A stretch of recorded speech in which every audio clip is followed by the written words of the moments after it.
Hey everyone, welcome to the program WRSA Radio. I am your host G1. As always, I hope you're having a good week. I am not having a great week, at least not a good day. I'm having a dental problem. I cracked a filling last night, and so I am going to put out a quick show today as I'm trying to get to the dentist this afternoon and get this fixed up. Probably not going to happen. I'm probably going to get in there and they're going to be like, "Yeah, I can't work you in," and I'll end up shoving some of that temporary filling stuff into my tooth hole. But anyway, here we go. This week we saw the attacks on Donald Trump ramp up with yet more lies from the Harris campaign and her supporters. We have the BS claim by a former model that Trump groped her. This is a woman who was a girlfriend of Jeffrey Epstein. They just throw that out there. No one in the left seems to be questioning her credibility, even though she was the girlfriend of a known abuser. She claims she was in New York at Epstein's brownstone apartment, and they went on a walk, and they just happened to be near Trump's apartment or Trump Tower, I guess. And Epstein suggested that they drop in and go see Donald Trump. And this led to this encounter that she describes in, honestly, I thought very vague details. It didn't ring credible to me, and that's my opinion, probably yours as well. But she claims this happened back in 1993. And the problem with this, beyond the obvious, well, why are you just coming forward with this now, 2 weeks before the election, when you didn't come out and say anything about it in 2016 or 2020? You weren't part of those multiple women who accused Trump of things back then. Now you're coming out with it? That's the obvious question. But the other problem with it is that her claim that they were at Epstein's brownstone apartment in 1993, the problem is that Epstein didn't move into that brownstone until 1996. So immediately it calls into question what her story is. Now, that doesn't seem to hurt some of the accusations against Trump that he went to court with, and the woman won the lawsuit against him, which her accusations are even more vague and full of holes than this. But at any rate, so like I said, her allegations are flimsy and they're fake, just as much as the other women claiming this kind of nonsense against Trump before. It's just all rather convenient. The next allegation that came out is from John Kelly, the former Marine general who was chief of staff in Trump's first administration for a while. His previous allegations have also been debunked, and I see no reason to believe anything this disgraced piece of trash has to say. He's a shameful. I think he's a traitor. Again, that's my opinion. Yours may differ, but that's how I think he is. The new allegations are that Trump claimed that he wanted the same kind of generals that Hitler had, which is that's a bizarre claim on multiple levels for Kelly to make this accusation. It's just using the Hitler trigger to make people, clutch their pearls and hyperventilate. And in case anyone doesn't recall, Hitler's generals tried to kill him on multiple occasions, which ironically Trump did have the kind of generals that Hitler had. Okay, they tried to take him down multiple times. Now, this accusation, along with Kelly claiming that Trump is a fascist, blah blah blah, they're made in a new article from The Atlantic, which is it's a really credible source, let me tell you. The same writer of this article previously published Kelly's prior claim that Trump called the Normandy invasion veterans chumps and suckers, a claim that was completely debunked by everyone else who was in the entourage when Trump visited Normandy during his administration.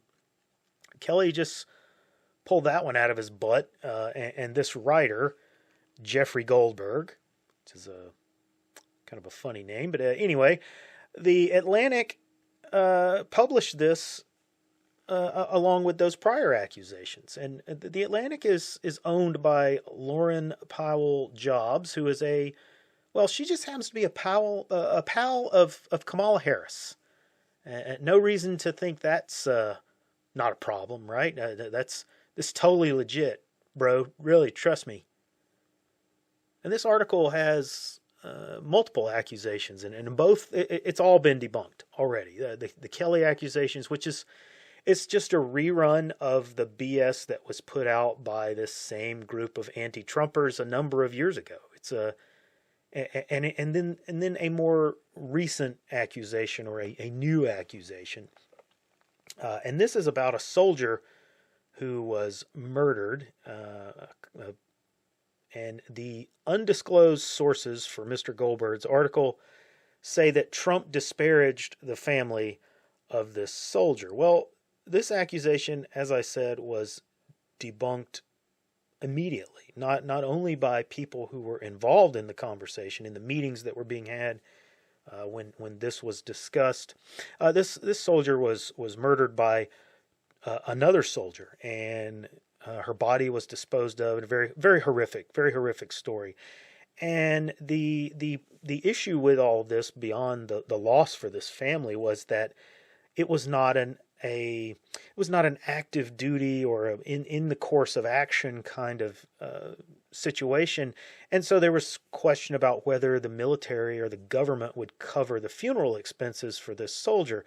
And Trump made sure that happened. He made sure that the Army declared this as being part of active duty, and the military, the DOD, covered the full cost of the funeral. And he said that he would pay for the funeral if that didn't happen.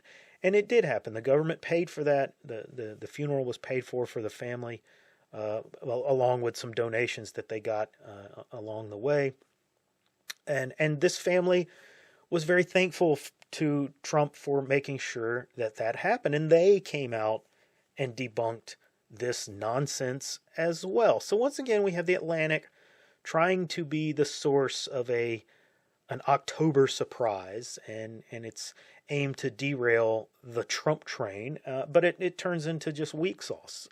It appears that this is falling well short of landing anything impactful. However, it did give Kamala Harris, the opportunity to come out and make a public statement at a news conference only hours after the story was published. And that in and of itself reeks of a coordinated effort on the part of the Atlantic and the Harris campaign. Everyone in the Harris camp knew this hit piece was coming, and they got ready to deliver what they thought would be a 1-2 punch. Just roll out the old Hitler accusations and claim Trump is a fascist. It's pathetic. It's tiresome. It's ridiculous. And it's really amateur. Or is it? I don't think this was as ham-fisted as it first appears, and as kind of the mainstream, I would call it the right-leaning press, or the right blogosphere is calling it.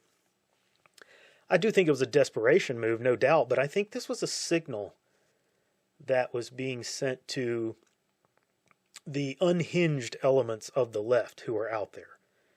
This is shaping the battle space. It's a mental justification for every nut job on the left to act in the most vile and radical way possible. They have to believe that they're saving lives, that they are the good guys, that their actions are justified. The ends justify the means in their playbook. That's how they operate already. So this is just an activation code to unleash hell upon us when this election doesn't go their way. And I believe that's what's going to happen. It now looks to me, I won't say it's beyond a doubt, but I think I'm in the 90% camp that Trump is going to win this election, even though we're seeing some troubling signs of, well, let's call them irregularities that are already popping up. Let me lay it out for you this way, and you can kind of judge for yourself. I think Trump wins the popular vote and the Electoral College. I think the irregularities are to ensure that the vote is close. And why do I say that? Well, if this was a landslide, if it turns into a Reagan-Carter level of landslide, then the mandate is not there. The cover is not there. The message would be clear that the American people have rejected the path that the left has taken us on by a large majority. And they can't allow that to happen. This has to be a close election, although I think the message is clear to those in the background, the cabal, the powers that be, the elite, whatever name you want to use for them, that the American people have rejected this. And so they've rejected it soundly enough that a Harris victory is not believable. So they have to make the results close enough that the left will believe that they are justified in what they're going to do after the election. I think there's no limit to what they will have on the menu for resisting Trump while he's in office. It's all possible. And having a close enough election gives them what they will call a mandate, or the political capital to take any means necessary. Now, I don't think we have to go into too much detail about that today. I think you can imagine it. They're likely working on whatever way possible to put into play to stop Trump, as they claim. That's how I think this is going to play out. I think the SS Harris is a sinking ship, but she's leaking flaming oil and is going to be leaking it for months. It's going to have an impact well down the path for us. Now, next week, I will go back into the Project 2025 thing. I wanted to get a few more points about that because I've noticed some changing in the messaging that's happening with the Harris ads that I've seen. It was Trump wants to enact a national retail sales tax, and now it's effectively a sales tax because it's tariffs. It's not a retail sales tax. So they've changed their messaging. They're responding to things that are not hitting home. So we'll get back a little bit into that next week, barring any crazy developments. But as I said this week, I'm short on time. I've got to get to the dentist. So that is all that I have time for. Like and subscribe. Come see us over on Gab, Nice Crew, and the Cold Fury blog. And I will see you on the next episode.